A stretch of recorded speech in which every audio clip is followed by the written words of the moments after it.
chat. We are currently live.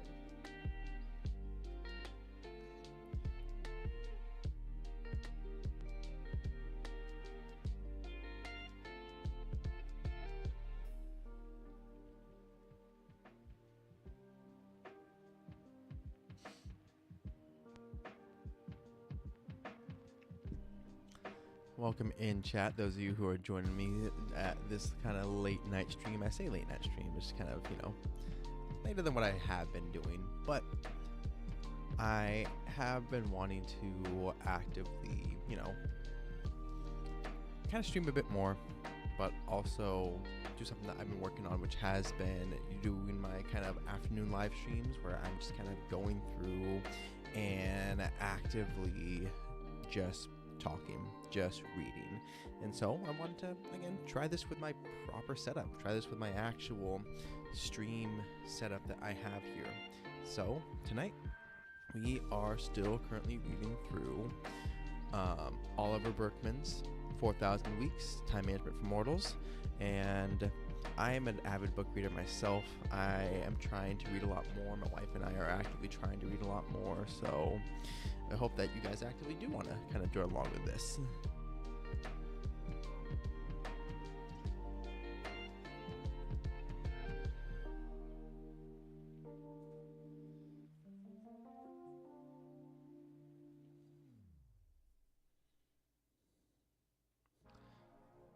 Alright, looks like we're having a little bit of a latency error here.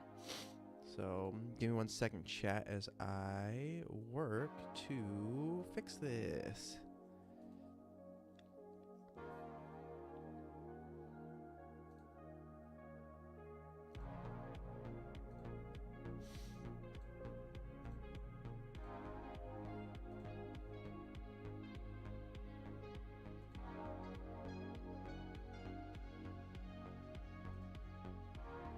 Okay, I think I got it. Chat, you guys let me know how it looks. Currently we have what reportedly is bad on the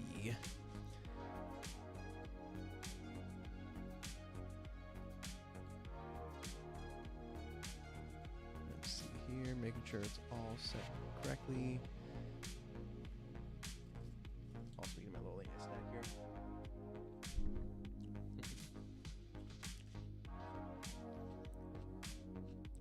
All right.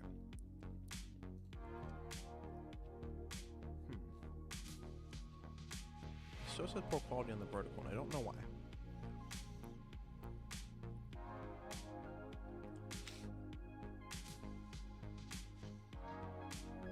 Let's see here.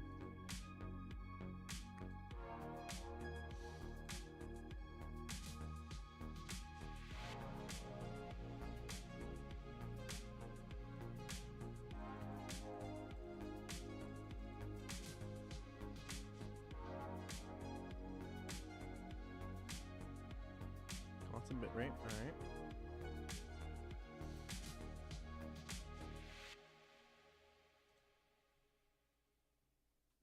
Sure, we'll do the look ahead. I'm not entirely sure what that means. Okay. And save.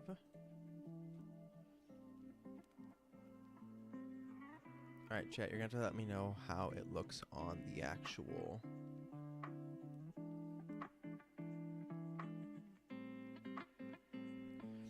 So, of 6,800 kilobytes per second. So let's try that.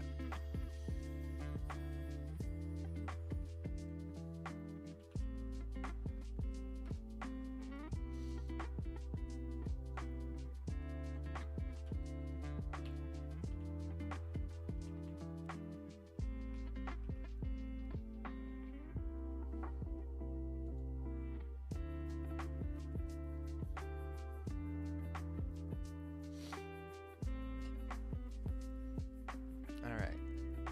Chat, how are we feeling? Is everything looking smooth at the moment?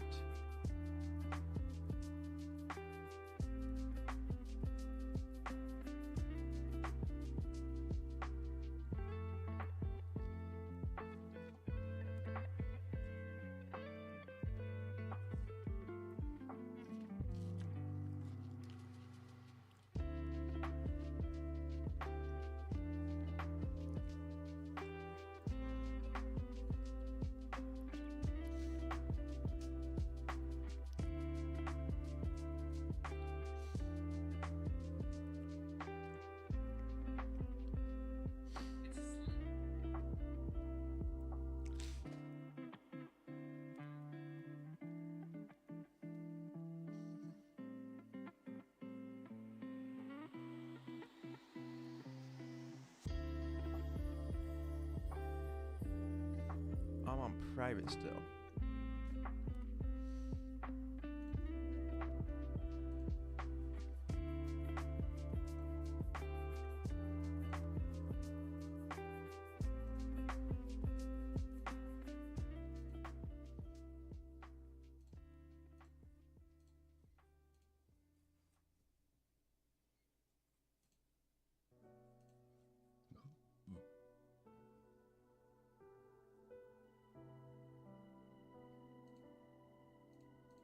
All right, chat. Let me know how it's all sounding and feeling. I think it's currently all right. What? Just finished up my dessert. Don't mind me.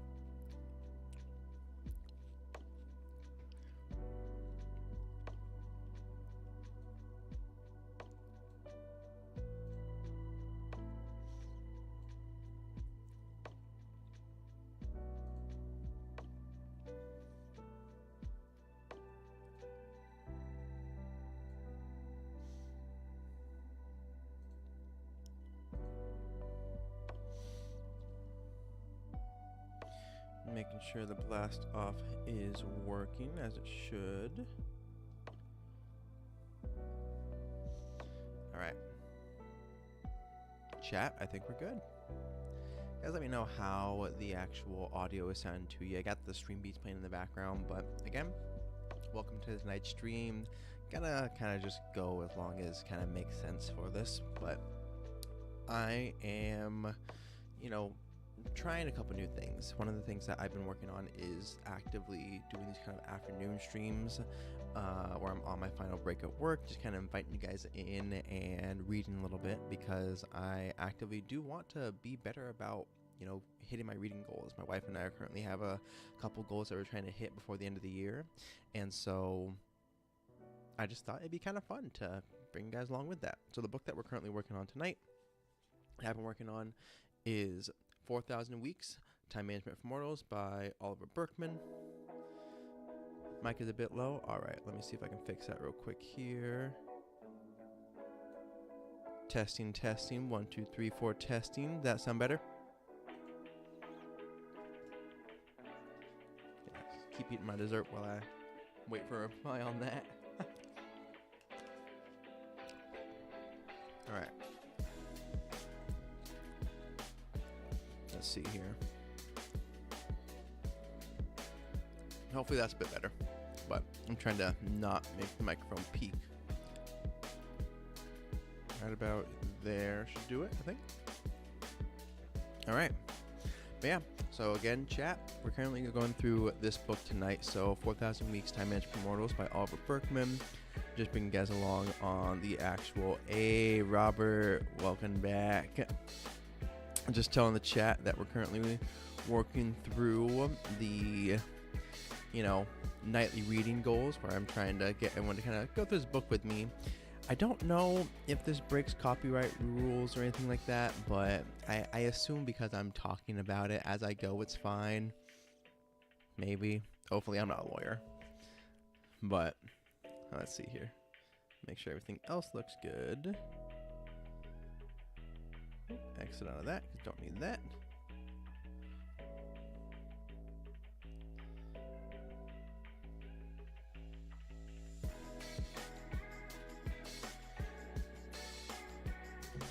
All right, but chat, so we are currently on chapter 4.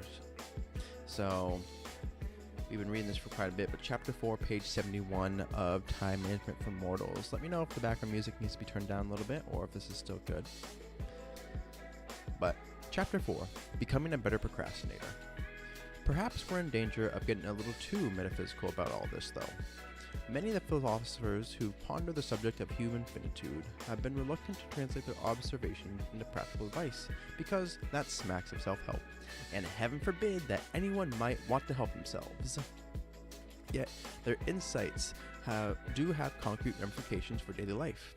Apart from anything else, they make it clear that the core challenge of managing our limited time isn't about how to get everything done, that's never going to happen, but how to decide most wisely what not to do, and how to feel at peace about not doing it. As the American author and teacher Greg Kretsch puts it, we need to learn to be better at procrastinating. Procrastination is of some kind is inevitable. You can turn the background music just of... Alright, let me turn that down just a little bit then. I'm assuming you meant down.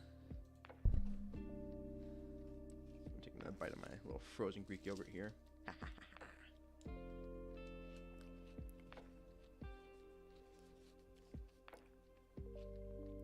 Alright. Hitting the mic too, it's fine. Procrastination of some kind is inevitable. Indeed, at any given moment, you'll be procrastinating on almost everything, and by the end of your life, you'll have gotten around to doing virtually none of the things you theoretically could have done. So the point isn't to eradicate procrastination, but to choose more wisely what you're going to procrastinate on in order to focus on what matters most. The real measure of any time management technique is whether or not it helps you neglect the right things. A large portion of them don't. They make matters worse. Most productivity experts act merely as enablers of our time troubles, by offering ways to keep on believing it might be possible to get everything done. Perhaps you're familiar with the extraordinarily irritable parable of the rocks in the jar, which was first inflicted upon the world in Stephen Covey's 1994 book, First Things First, and which has been repeated ad nauseum in productivity circles ever since. In the version with which I'm most familiar, a teacher arrives in class one day carrying several sizable rocks, some pebbles, a bag of sand, and a large glass jar. He issues a challenge to his students. Can they fit all the rocks, pebbles, and sand into the jar? The students, who are apparently rather slow-witted, try putting the pebbles or the sand in first, only to find that the rocks won't fit. Eventually, no doubt with a condescending smile, the teacher demonstrates the solution. He puts the rocks in first, then the pebbles, then the sand, so that the smaller items nestle comfortably in the spaces between the larger ones. The moral is that if you make time for the most important things first, you'll get them all done and have plenty of room for the less important things besides. But if you don't approach your to-do list in this order, you'll never fit the bigger things in at all. Here's the story ends. But it's a lie. The smug teacher is being dishonest. He has rigged his demonstration by bringing only a few big rocks into the classroom, knowing they'll all fit into the jar. The real problem of time management today, though, isn't that we're bad at prioritizing the big rocks. It's that there are too many big rocks, and most of them are never making it anywhere near that jar. The critical question isn't how to differentiate between activities that matter and those that don't, but what to do when far too many things feel at least somewhat important and therefore arguably qualify as big rocks. Fortunately, a handful of wiser minds have addressed exactly this dilemma, and their counsel coalesces around three main principles. Art of creative neglect. Principle number one is to pay yourself first when it comes to time. I'm borrowing this phrase from the graphic novelist and creativity coach Jessica Abel, who borrowed it in turn from a world of personal finance, where it's long been an article of faith because it works. If you take a portion of your paycheck the day you receive it and squirrel it away into savings or investments or use it to pay off debts, you'll probably never feel the absence of that cash. You go about your business, buying your groceries, paying your bills, precisely as if you never had that portion of money to begin with. There are limits, of course. This plan won't work if you literally earn only enough to survive, but if, like most people, you quote-unquote pay yourself last instead, buying what you need and hoping there will be some money remaining at the end to put into savings, you'll usually find there isn't any. And this won't necessarily be because you frittered it away self-indulgently on lattes or pedicures or new electronic gadgets or heroin. That's a leap. Every expenditure might have felt eminently sensible and necessary in the moment that you made it. The trouble is that we're terrible at long-range planning. If something feels like a priority now, it's virtually impossible to coolly assess whether it will still feel that way in a week or a month. And so, we naturally err on the side of spending, then feel bad later when there's nothing left over to save. I will say one of the things that I note in this book in particular is I use that kind of principle for myself for like big purchases, because I talk a lot. I'm an accountant, and so I talk a lot about, personal finance in my day job. But on this channel as well, like when I go about my tagline, your Gen Z coworkers, because I'm thinking through things like that, where when I have my paycheck and it hits, I'm thinking through, how do I want to spend it? What am I gonna spend it on? But I have the system in place where it will automatically pull money out and put it into the correct savings account, put it into the correct investment account, so that way I never see it, I never touch it, and I only have what's left over. And even then, I'm delaying all my big purchases. I have my Nintendo Switch 2, which I knew I was going to get, not day one, but a little bit after, so someone could return one to Amazon or something like that, and I'd get it from there at a slight discount. And so I spent months saving up for it, knowing distinctly that at some point I would get it, because that was the extent of my long-term planning. I paid myself first by putting money aside for it, but I knew that there would be a payoff eventually. I think that's the thing they emphasize in this first point here, is that when the time horizon gets so long that we don't know what that endpoint is, it's going to be a lot harder for us to look and say, oh, that makes sense for me to give up XYZ now, so that way I can accomplish this current project, this current task first. I'm going to finish off my yogurt real quick here.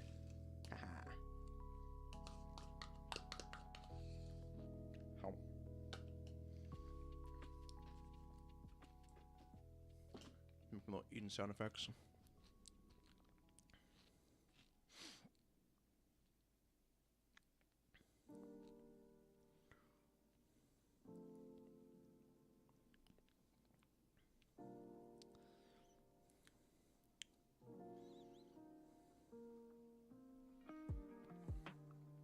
All right.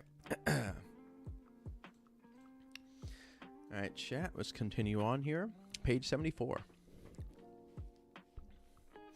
Let me lean back a little bit here. Let's get comfy. How about that?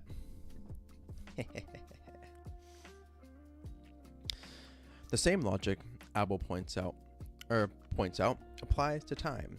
If you try to find time for your most valued activities by first dealing with all the other important demands on your time, and the hope that there will be some left over at the end, you'll be disappointed. So if a certain activity really matters to you, a creative project, say, though it could just as easily be nurturing a relationship or activism in the service of some cause, the only way to be sure it will happen is to do some of it today, no matter how little and no matter how many other genuinely big rocks may be begging for your attention. After years of trialing and failing to make time for her illustration work by taming her to-do list and shuffling her schedule, Abel saw that her only viable option was to claim time instead, to just start drawing. For an hour or two every day, and to accept the consequences, even if those included neglecting other activities she sincerely valued. If you don't save a bit of your time for you now, out of every week, as she puts it, there is no moment in the future where you'll magically be done with everything and have loads of free time. This is the same insight embodied in two venerable pieces of time management advice: to work on your most important project for the first hour of each day, and to protect your time by scheduling quote-unquote meetings with yourself, marking them in your calendar so that other commitments can't intrude. Thinking in the terms of paying yourself first transforms this one-off tips into a philosophy of life, at the core of which lies the simple insight.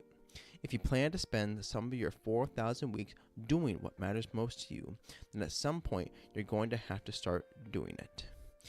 And for those of you who are wondering, like, where the title of this book comes from, 4,000 weeks, that is what the author had calculated out as the average kind of lifespan of, a human. And so when he's going through and kind of taking these numbers and these stats, that's something that we have to grapple with, is that 4,000 weeks doesn't feel like a lot from the outset, but can be enough. It can be a good amount of time to actively, if he's doing, as we say here, getting focused about where we spend our time, it can allow us to do a lot more than we think.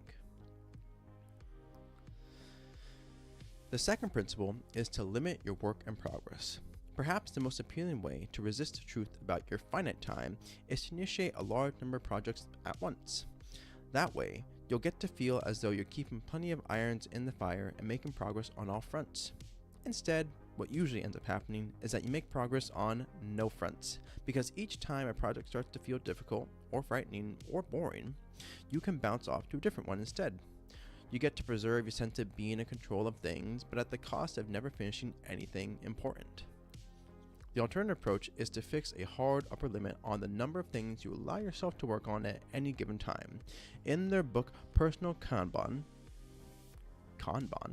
which explores this strategy in detail, the management expert Jim Benson and Tonianne DeMaria Berry suggest no more than 3 items.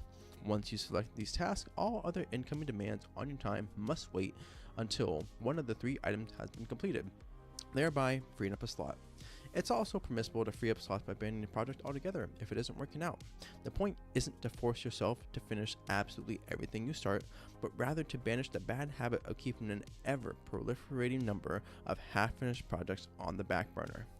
I am guilty of this, and I feel that part in my soul, because as I think through the amount of projects that I start at any given moment, whether that is,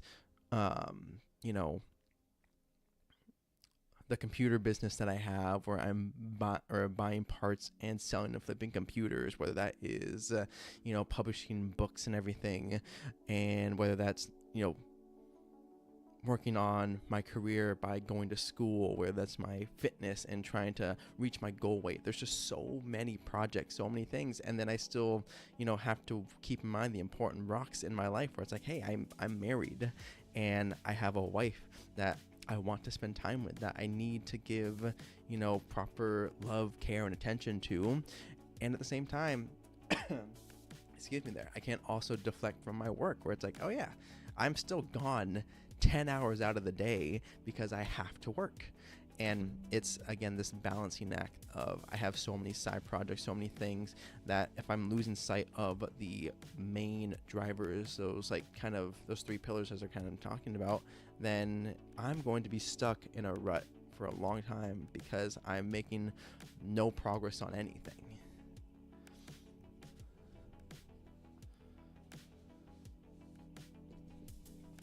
All right. Gotta respond to this text real quick here.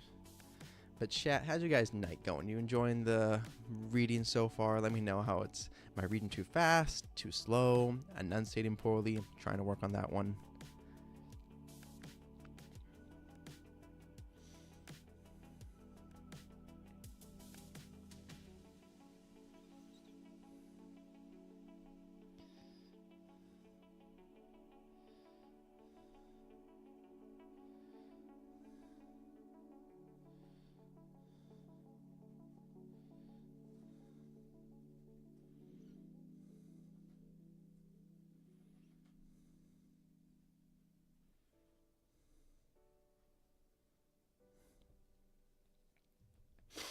All right, and we continue.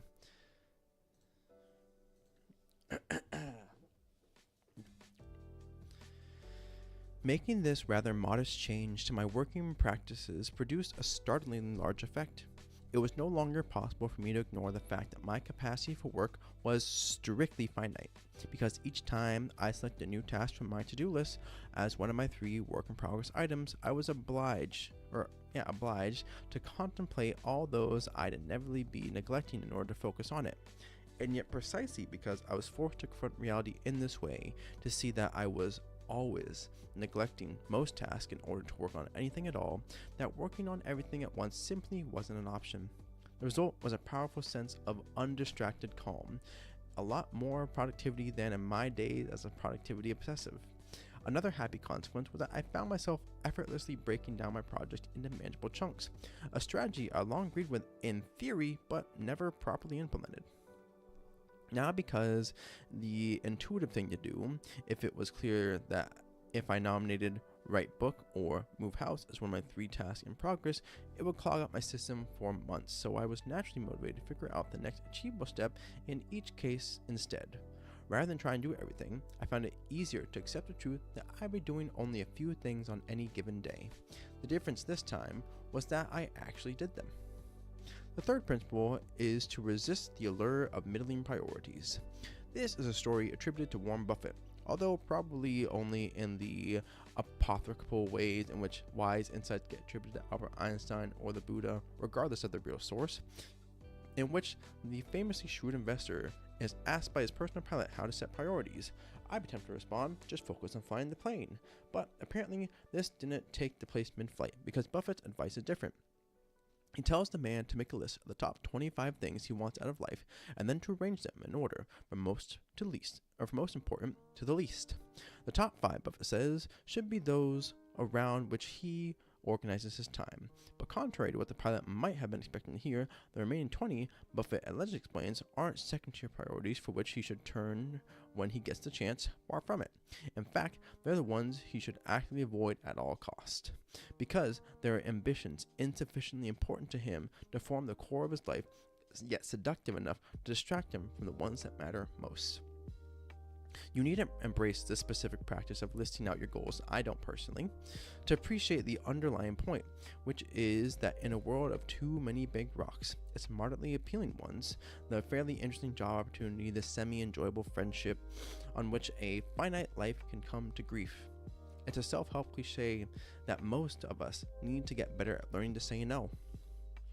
But as the writer Elizabeth Gilbert points out, it's all too easy to assume that this merely entails finding the courage to decline various tedious things you never wanted to do in the first place. In fact, she explains it's much harder than that. You need to learn how to start saying no to things you do want to do, with the recognition that you only have one life.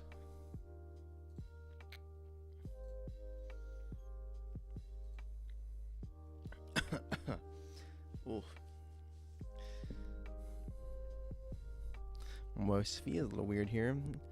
I'm leaning at like a slightly lower decibel than I think talk normally.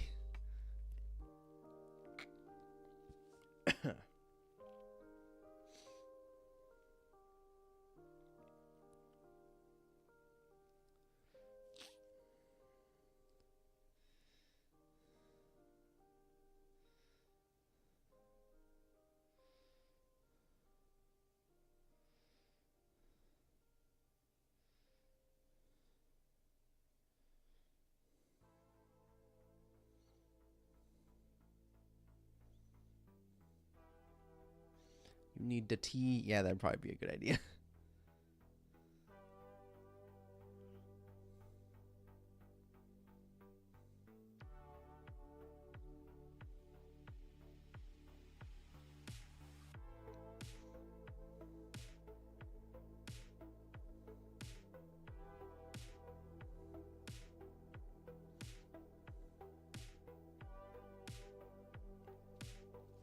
All right.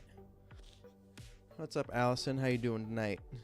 We're currently reading 4,000 Weeks, Time Management for Mortals. Manuel Cardenas, how we doing? All right.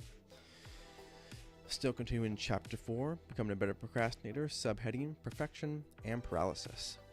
Its skillful time management is best understood as a matter of learning to procrastinate well by facing the truth about your finitude and making your choices accordingly, than the other kind of procrastination, the bad kind, which prevents us. Well, bless you, buddy. Just one of my guinea pigs.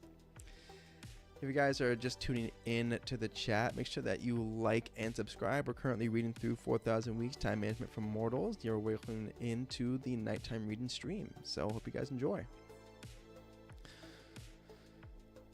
All right, the bad kind, which prevents us from making progress on the work that matters to us, is usually the result of trying to avoid the truth. The good procrastinators accept the fact that she can't get everything done, then decides as wisely as possible what tasks to focus on and what to neglect. By contrast, the bad procrastinator finds himself paralyzed precisely because he can't bear the thought of confronting his limitations. For him, procrastination is a strategy of emotional avoidance, a way of trying not to feel the psychological distress that comes from acknowledging that he is a finite human being. Limitations we try to avoid when we engage in this self-defeating sort of procrastination frequently don't have anything to do with how much we'll be able to get done in the time available. Usually, it's a matter of worrying that we won't have the talent to produce work of sufficient quality, or that others won't respond to it as we'd like them to, or that in some other thing or some other way, things won't turn out as we want. The philosopher Kostika Bradatin illustrates the point by means of a fable about an architect from Shiraz in Persia who designed the world's most beautiful mosque, a breathtaking structure, dazzlingly original yet classically well proportioned, awe-inspiring in its grandeur yet wholly unpretentious. All those who saw the architectural plans wanted to buy them or steal them. Famous builders begged him to let them take on the job. But the architect locked himself in his study and stared at the plan for 3 days and nights, then burned them all. He might have been a genius, but he was also a perfectionist. The mosque of his imagination was perfect, and it agonized him to contemplate the compromises that we involved in making it real. Even the greatest of builders would inevitably fail to reproduce his plans absolutely faithfully, nor would he be able to protect his creation from the ravages of time, from the physical decay or marauding armies that would eventually reduce it to dust. Stepping into the world of finitude by actually building the mosque would mean confronting all that he couldn't do. Better to cherish an ideal fantasy than to redesign or resign himself to reality with all its limitations and unpredictability. Now, for myself as a, emotionally avoidant individual, I can say this as someone who is married, is I know fully well that this is a very true point when there's that reckoning that we have with our lives to say that, oh, we actually can't do everything. We won't be able to accomplish everything. And that sucks. Like, I'm only 26 years old, almost 27. And I'm thinking, wow, there's so much that I haven't done yet. What am I going to do? And wanting the things that I put my time into to be perfect, to be, of high quality. There are points where I knowingly have done this exact thing where I've scrapped an entire idea because I thought, oh, it's not going to be exactly how I wanted it to be, or it's not going to be able to withstand all the forces that are going to come tear it down. And there is both a power in accepting that, but then also this kind of sense of relief when you recognize, okay, yeah, I can only do so much. I will only be able to do so much. And that's okay. That's reality.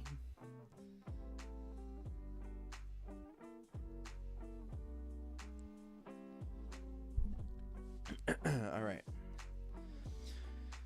Continuing. Bradatin argues that when we find ourselves procrastinating on something important to us, we're usually in some version of the same mindset.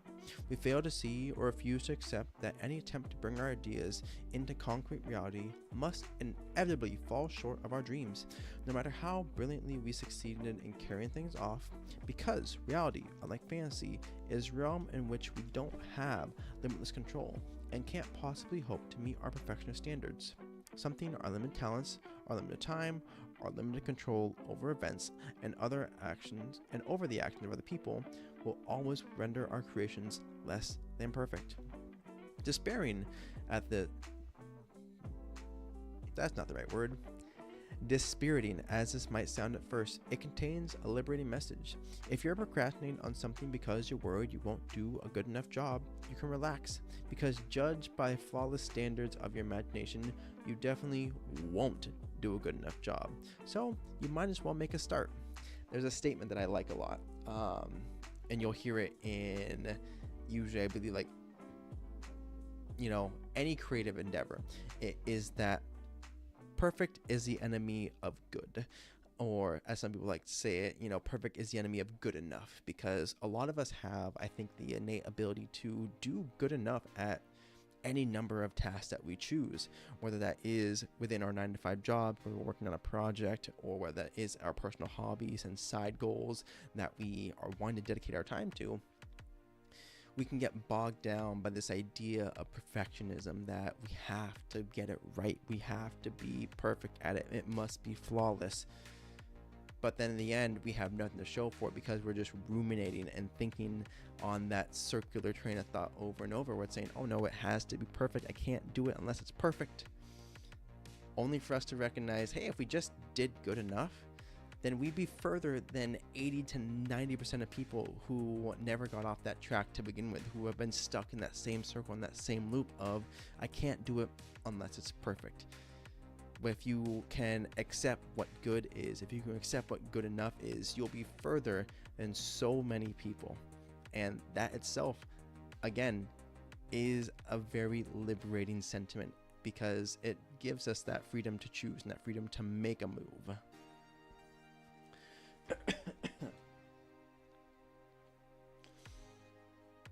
I did not bring my water bottle in here with me, and that probably would have been a good idea. So chat, I'm going to be right back. I'm going to grab my water bottle, and then we'll continue reading real quick here.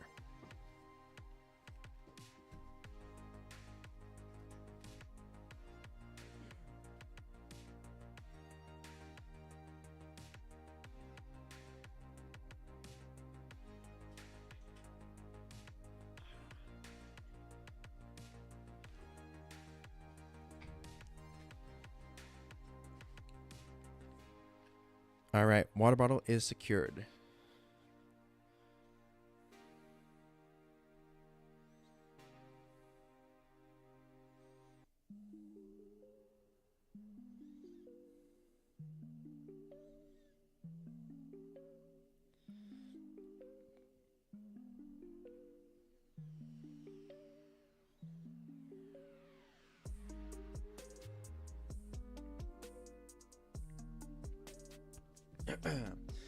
All right, and we continue.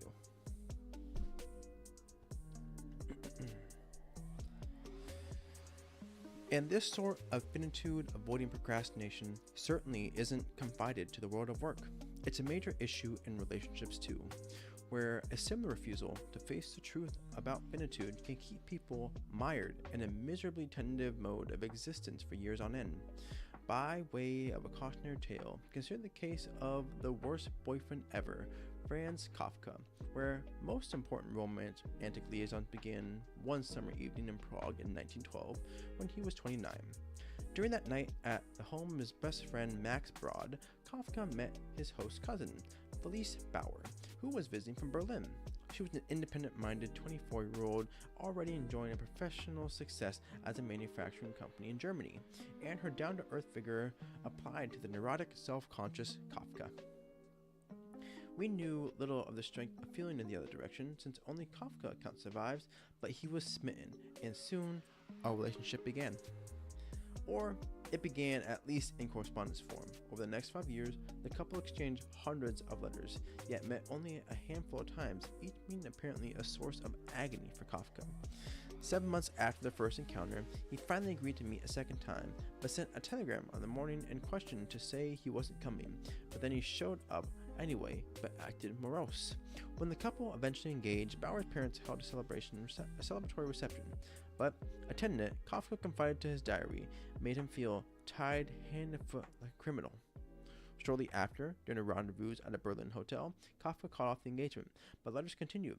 Though Kafka was indecisive about those two, it is quite right that we should stop this business of any suggestion of hers. Yesterday, I even started a letter on the subject, which I will send tomorrow. 2 years later, the engagement was back on, but only for a while. In 1917, Kafka used the onset of tuberculosis as an excuse to cancel it for a second and final time. It was presumably with some relief that Bauer married a banker, had 2 children, and moved to the United States, where she opened a successful knitwear firm, leaving behind her a liaison characterized by so many nightmarish and unpredictable reversals, it's impossible to resist describing it as Kafkaesque.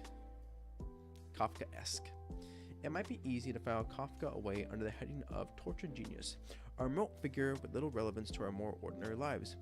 But the truth, as the critic Morris Dickstein writes, is that his neuroses are no different from ours, no more freakish, only more intense, more pure, and driven by genius to an integrity of unhappiness that most of us never approach. Like the rest of us, Kafka railed at reality's constraints. He was indecisive in love and in much else because he yearned to live more than one life, to be a respectable citizen, which is why he kept his day job as an insurance claim investigator, to relate intimately to another person in marriage, which would mean marrying Bauer, and yet also dedicate himself without compromise to his writing. On more than one occasion, in letters to Bauer, he characterized the struggle as a matter of two selves, wrestling with each other inside him. one in love with her, but the other so consumed by literature that the death of his dearest friend would be no more than a hindrance to his work. The degree of agony here must be extreme, because the essential tension is the same one felt by anybody torn between work and family, between day job and a creative calling, a hometown in the big city, or any other clash of possible lives. And Kafka responded like the rest of us too, by trying not to confront the problem. Confining his relationship with Bauer to the realm of letters meant he could cling to the possibility of life intimacy with her without allowing it to compete with his mania for work. A real life relationship necessarily would. This effort to dodge the implications of finitude don't always manifest themselves in commitment phobia like Kafka's. Some people do commit outwardly to a relationship but hold back from full emotional commitment on the inside. Others find themselves years into threadbare marriages they actually should leave but don't, because they want to keep open the possibility that their relationship might yet blossom into a long and contented one, and also the option of exercising their freedom to leave at some future date. It's all the same essential evasion, though. At one point, a desperate-sounding Bauer advised her fiancé to try to live more in the real world, but that was precisely what Kafka was seeking to avoid. 600 miles away in Paris, and 2 decades before Franz met Felice, the French philosopher Henri Bergson tunneled to the heart of Kafka's problem in his book Time and Free Will. We invariably prefer indecision over commitment ourselves in a single path, Bergson wrote, because the future, which we dispose to our liking, appears to us at the same time under a multitude of forms, equally attractive and equally possible. In other words, it's easier for me to fantasize about, say, a life spent achieving stellar professional success while also excelling as a parent and partner, while also dedicating myself to training for marathons or lengthy meditation retreats or volunteering in my community. Because so long as I'm only fantasizing, I get to imagine all of them unfolding simultaneously and flawlessly. As soon as I start trying to live any of these lives, though, I'll be forced to make trade-offs, to put less time than I'd like into one of those domains so as to make space for another, and accept that nothing I do will go perfectly anyway, with the result that my actual life will inevitably prove disappointing by comparison with the fantasy. The idea of the future, pregnant with the infinity of possibilities, is thus more fruitful than the future itself, Bergson wrote. And this is why we find more charm in hope than in possession, in dreams than in reality. Once again, this seemingly dispiriting message here is actually a liberating one, since every real-world choice about how to live entails the loss of countless alternative ways of living. There's no reason to procrastinate, or to resist making commitments to the anxious hope that you might somehow be able to avoid those losses. Losses are given. That ship has sailed. What a relief.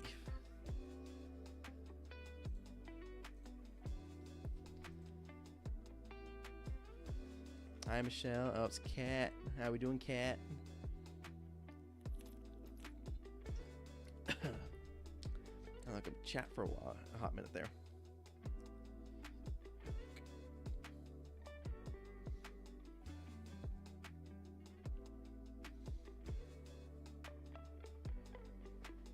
Anything moved? All right, yeah.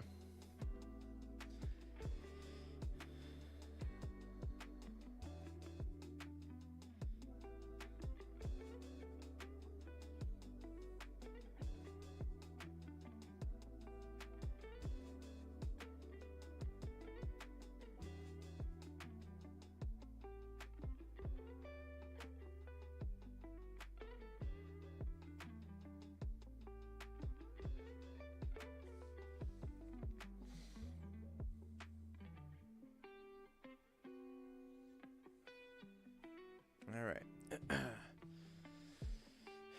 And we continue. How many more pages do I have in this chapter? All right. So we have 4 more pages in this chapter. We'll finish this chapter real quick here, and then we will probably dive into our next segment for the night, which is going to be just kind of a quick little intro to this past chapter here. Or a quick little summary as the past chapter here as we kind of talk about it. The inevitability of settling. Still in chapter 4. Ugh. Wow. All right.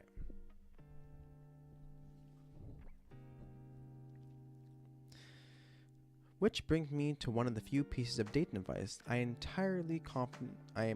feel entirely confident in delivering. Though in fact it's relevant in every other sphere of life too. It concerns quote unquote settling, the ubiquitous modern fear that you might find yourself committing to a romantic partner who falls short of your ideal or who's unworthy of your excellent personality. The career-related version of this worry entails settling for a job that pays the bill rather than going all out in your passions. The received wisdom, articulated in 1,000 magazine articles and inspirational Instagram memes, is that it's always a crime to settle. But the received wisdom is wrong. You should definitely settle. Or to be precise, you don't have a choice. You will settle. And this fact ought to please you. The American political theorist Robert Goodin wrote a whole treatise on this topic on settling, in which he demonstrates, to start with, that we're inconsistent when it comes to what we define as quote-unquote settling.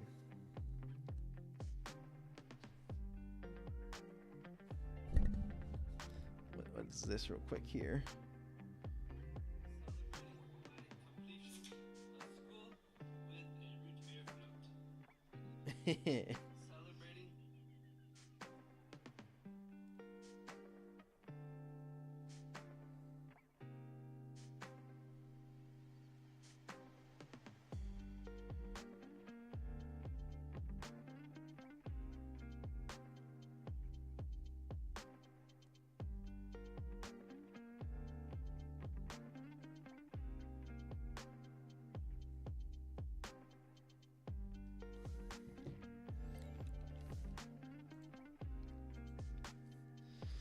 I don't know why I keep saying that stream quality is poor. I think it looks fine. You guys can tell me otherwise, but continuing. Where were we?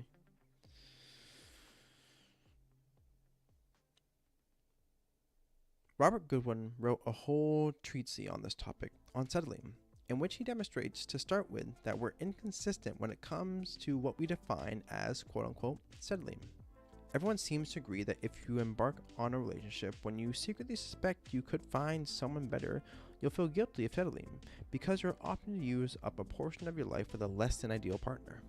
But since time is finite, the decision to refuse to settle, to spend a decade relentlessly scoring online dating networks for the perfect person, is also a case of settling, because you're opting to use up a decade of your limited time in a different sort of less than ideal situation. Moreover, Gooden observes we tend to contrast a life of settling with a life of what he labels striving, or living life to the fullest. But this is a mistake too, and not just because settling is unavoidable, but also because living life to the fullest requires settling. You must settle, in a relatively enduring way, upon something that will be the object of your striving. In order for the striving to count as striving, he writes, you can't become an ultra-successful lawyer or artist or politician without first, quote-unquote, settling on law or art or politics, and therefore deciding to forego the potential rewards of your other careers. If you flit between them all, you'll succeed in none of them. Likewise, there's no possibility of a romantic relationship being truly fulfilling unless you're willing to, at least for a while, to settle for that specific relationship with all its imperfections, which means spurning the seductive lure of an infinite number of superior, imaginary alternatives. Of course, we rarely approach relationships with such wisdom. Instead, we spend years failing to fully commit to any relationship, either by finding a reason to call things off as soon as a serious liaison starts to look likely, or by only half-heartedly showing up for whatever relationship we're in. Or alternatively, in a pattern that every experienced psychotherapist has encountered hundreds of times, we do commit, but then after 3 or 4 years start thinking about breaking things off, convinced that our partner's psychological issues are making things impossible, or that we're not as compatible as we believed. Either of these might conceivably be true in certain cases. People are sometimes guilty of spectacularly bad choices in love and other domains as well. But more often, the real problem is just that the other person is one other person. In other words, the case of your difficulties isn't that your partner is especially flawed, or the two of you are especially incompatible, but that you're finally noticing all the ways in which your partner is inevitably finite, and thus deeply disappointing by comparison with the world of your fantasy, where the limiting rules of reality don't apply. The point that Bergeson made about the future, that it's more appealing than the present because you get to indulge in all your hopes for it, even if they contradict each other, is no less true of fantasy romantic partners.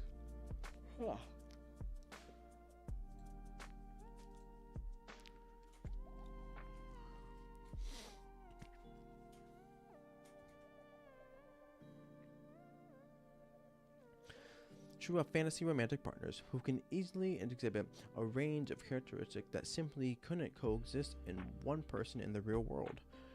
It's common, for example, to enter a relationship unconsciously hoping that your partner will provide both an unlimited sense of stability and an unlimited sense of excitement. And then, when that's not what transpires, to assume that the problem is your partner and that these qualities might coexist in someone else, whom you should therefore set off to find. The reality is that the demands are contradictory. The qualities that make someone a dependable source of excitement are generally opposite of those that make him or her a dependable source of stability. Seeking both in one real human isn't much less absurd than dreaming of a partner who's both 6 and 5 feet tall. And not only should you settle, ideally you should settle in a way that makes it hard to back out. Such as moving in together, or getting married, or having a child. The great irony of all our efforts to avoid facing finitude, to carry on believing that it might be possible not to have to choose between mutually exclusive options, is that when people finally do choose in a relatively irreversible way, they're usually much happier as a result. We'll do almost anything to avoid burning our bridges, to keep alive the fantasy of a future unconstrained by limitations, yet having burned them, we're genuinely pleased that we did so. Once in an experiment at Harvard University's social psychologist Daniel Gilbert and a colleague gave hundreds of people the opportunity to pick a free poster from a selection of art prints.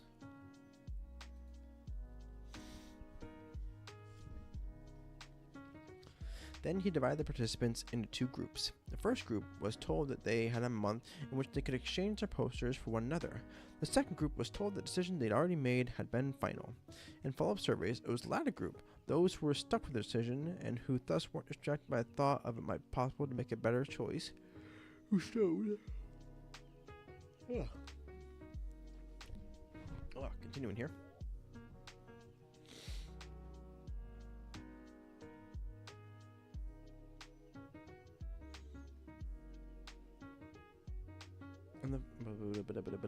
Who showed by far the greater appreciation for the artwork that they have selected. Not that we necessarily need psychologists to prove the point, Gilbert's study reflects an insight that deeply embedded in numerous cultural traditions, most obviously that of marriage. When 2 spouses agree to stay together for better or worse, rather than bolting as soon as the going gets tough, they're making an agreement that not only will help them weather the rough patches, but that also promises to make good times more fulfilling too, because they are having committed themselves to one finite course of action. They'll be much less likely to spend this time pining after fantastical alternatives. In consciously making a commitment, they're closing off their fantasies and infinite possibilities in favor of what I described in the previous chapter as the quote-unquote joy of missing out. The recognition that the renunciation of alternatives is what makes their choice the meaningful one in the first place. This is also why it can be unexpectedly calming to have to take actions you've been fearing or delaying, to finally hand in your notice at work, become a parent, address a festering family issue, or close on a house purchase. When you can no longer turn back, anxiety falls away, because now there's only one direction to travel, forward in the consequences of your choice. Alright. Well, that takes us through chapter 5. There it is. Proper bookmark. Ayo. Oh, my voice.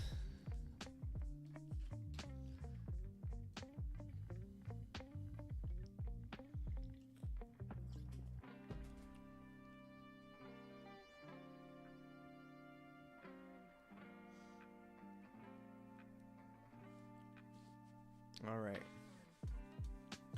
But after we now finish that chapter, that leads us on to our next segment of the night, where we're going to be going through, and I'm going to be just kind of talking through the summarization of the chapter 4, so becoming a better procrastinator.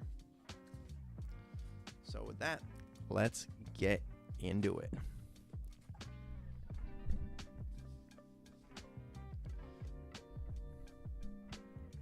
So one of the big things that I kind of picked out from this book, so there's again the 3 main points, and I want to be able to kind of go back through and dive into them, because each one of them I think does a great job of really demonstrating for us the importance of recognizing the finite amount of time that we have and just how we can actively use it.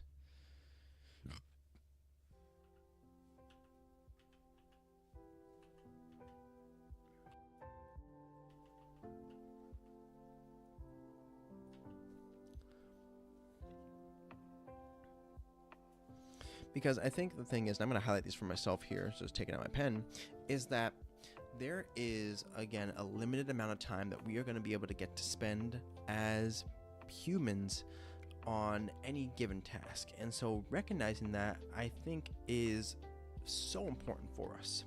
So the art of creative neglect is the subheading, and so the very first principle that I'm marking off here in my book is that principle number 1 is to pay yourself first when it comes to time. Now, they mentioned that they got this idea from personal finance, and I myself am currently getting my master's degree in accounting, and for those of us who are kind of wrapped up in the world of personal finance and really optimizing our budgets, or just really like getting into the weeds of where our money goes, we've heard this term before. It's not anything new. It is a tried and true principle where it states if you prioritize paying yourself first, you are taking away at the beginning rather than trying to find leftovers at the end. That's been the way that I've kind of come to terms with that. And the example is, if you automatically take $200 from your paycheck every single day, then as they point out in the book, when you pay yourself first in this particular manner, you are already setting yourself up to succeed with continuing to address that pattern or address those changes, because you've done the work up front. Because when they explain it as spending as much as you can where you can, and then trying at the end to fill in the buckets that require your necessary attention, there's going to be a limit. You will hit a limit because you would have already spent your time, your mental energy, your emotional energy on things that weren't important, or things that in those particular moments felt like they were the most important thing in the world, when they couldn't have been further from, or that couldn't have been further from the truth. So with the first principle of creative neglect, it again is to pay yourself first when it comes to time. And while that can feel hard, it can feel difficult, it is important that we do understand that when we put time aside for the important things first, that is us choosing to prioritize ourselves and choosing to actively have a plan for what we want to do with our time.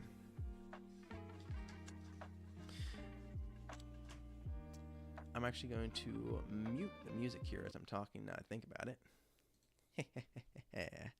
Because this is going up on YouTube later. All right. Now, the second point in creative neglect is, or the second principle is, to limit your work in progress. And this has been an analogy that I've used multiple times. Consider it like these pillars that are being used to build a bridge, where we're connecting you from point A to point B.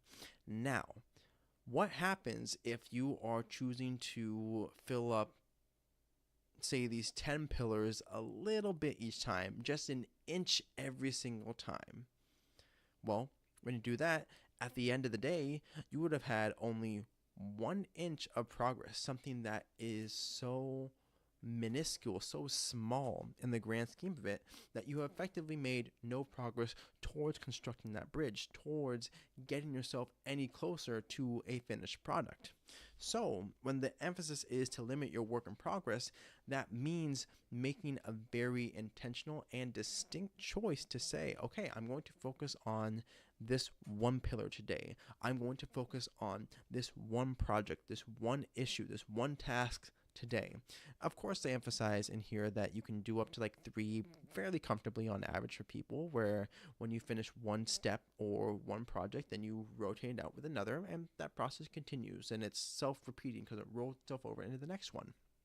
However, the principle stays the same, where if we're going back to the bridge analogy here, it'd be a case of, instead of adding 10 individual inches to 10 different pillars, we are choosing to say, all right, today we're going to focus on pillars 1 through 3, and we're going to make distinct progress on getting them filled up and built. Or another version is, all right, we're only going to focus on pillar 1 today. We're going to get it filled up, we're going to let it set, and that itself is going to be 10 inches worth of, concrete foundation that has been laid, and that in of itself is going to then compound with the effort as you kind of push that thought process along. Because then if you do the same thing for pillar 2, for pillar 3, that's going to make it so much easier, rather than spending however many days, if I'm going off the top of my head, like 100 days to get all 10 of them because you're only doing an inch a day. Then that just doesn't work out. So being very distinct about limiting where you spend your time, or where you allow yourself to spend the time, is going to make a huge impact, especially when you are trying to decide what matters most.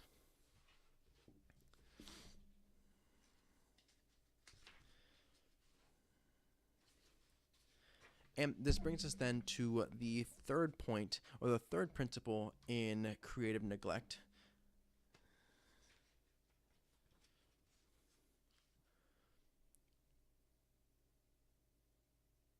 which is to resist the allure of middling priorities.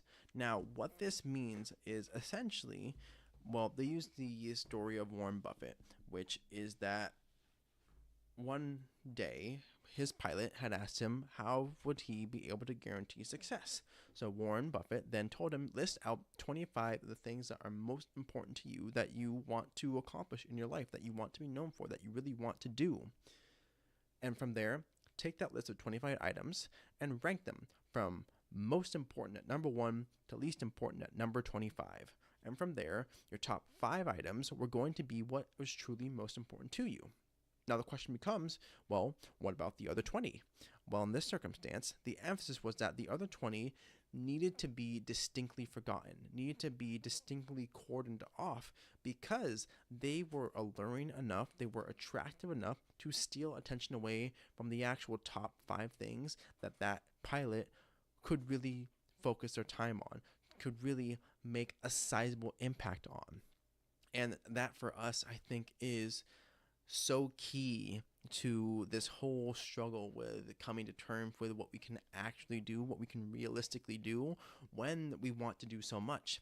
It's that we have to steer clear of these mid-level priorities, these low-level priorities, these items that by themselves actively do kind of scratch that itch in our brain, or do make us feel like, oh, I could do that. I could, start another business. I could go get another degree. I could run this marathon. I could do this Ironman. I could. And at the end of the day, it comes down to, well, did you? Would you? And then asking that very hard-hitting, realistic question as you look in the mirror and ask yourself, well, truly, could you? And so when we avoid these middling priorities, we're putting aside these aspects and these ideas that actually do pull us away from what are our highest priorities, those top 5 things on that list of 25 items. And this isn't to say that those are set in stone forever. I want to emphasize that for myself, and this is my interpretation of the work in this book, is that it doesn't mean you are stuck with only those top 5, that they'll never change, you'll never grow. The season of life that a 18-year-old is in is different from a 25-year-old, which is different from the 30-year-old, which is different from the 35, the 40-year-old. And it's okay for these things to change. But I do think that the emphasis here is being very dedicated to the practice of recognizing priorities for that chapter, for that season, and then having that long-term thinking still be in the background of, okay, how does my work here today impact the things I want to do 5 years from now, 10 years from now, 15 years from now? Because that's when the middling priorities can either become distractions or can become the next goal post that you're going to be working towards, because you've accomplished maybe one of the other items from that top 5 and you've moved it off into a different category.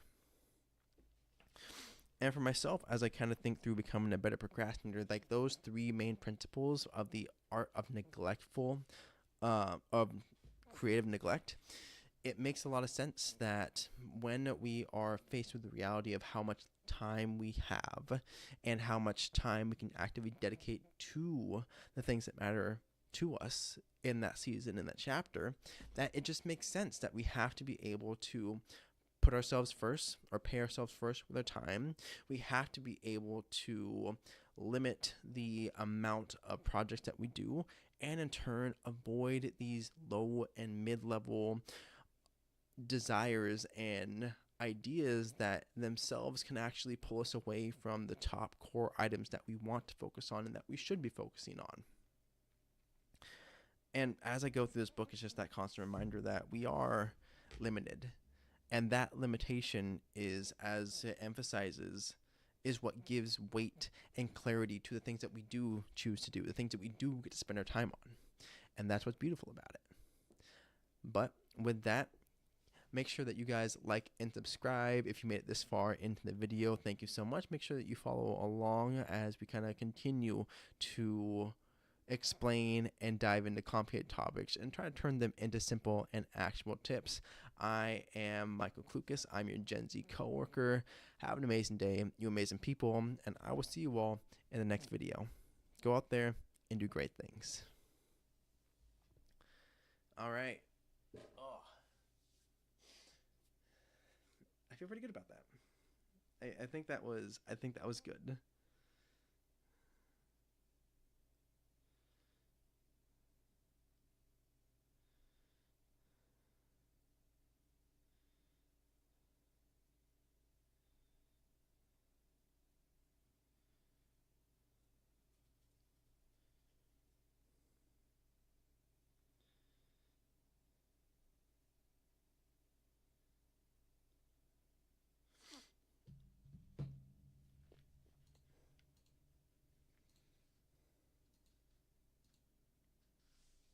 All right, chat. Well, with that, I hope you have an amazing night, everybody. Thank you very much for joining me tonight on this reading live stream. Again, we'll be doing more of these just throughout, the summer, as I kind of get a better feel for how do I want to kind of create content. How do I want to create, meaningful connection with you guys. So with that, have an amazing night, you amazing people, wherever you are in the world. I hope you are having a fantastic evening and a fantastic day. And I will see you all next time. Go out there and do great things, everyone.